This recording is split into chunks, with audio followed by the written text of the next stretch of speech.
Este es el corrector Cover Up de la marca LA Colors. Su presentación es en stick, es decir, parece un labial y es retráctil. Para extraer el producto debes girar en la parte de abajo. Cuando vayas de compras vas a encontrar 10 tonos diferentes. Hay 5 tonos que son piel, es decir, van desde un beige hasta un marrón bastante intenso.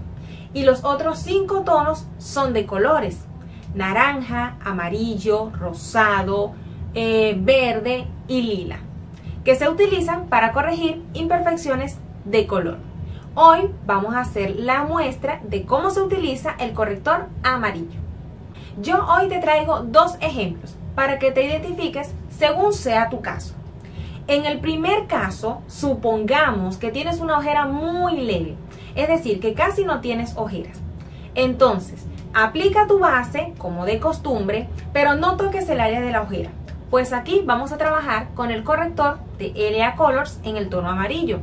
Aplícalo iniciando en el lagrimal, trazando una línea hasta el final de la aleta de tu nariz y luego una línea hasta el final de la ceja. Y rellena el triángulo. Vamos a difuminarlo.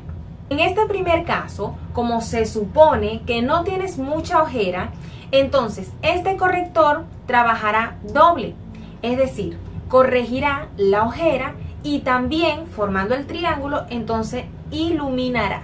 Segundo caso, suponiendo que tienes una ojera mucho más pigmentada, más pronunciada, bastantes ojeras. Entonces en ese caso te recomiendo que primero la neutralices. Utiliza el corrector naranja, que es de esta misma línea, para neutralizar la ojera.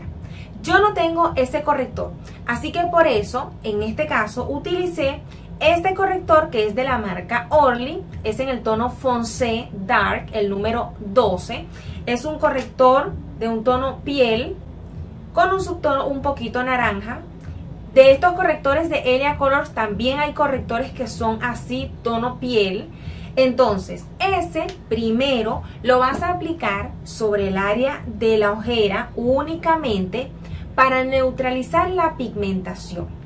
Y una vez que hayas neutralizado ese color oscuro de la ojera, entonces ahora sí, toma el corrector amarillo de la marca LA Colors y, como de costumbre, dibuja entonces el triángulo y difumínalo. Estos correctores Cover Up de la marca LA Colors tienen una cobertura media y difuminan muy bien. Espero te puedas identificar con algunos de los 2 casos que hoy te he traído. Déjame escrito en la cajita de comentarios qué otro video te gustaría ver. No olvides suscribirte y nos vemos en un próximo video. Chao, chao.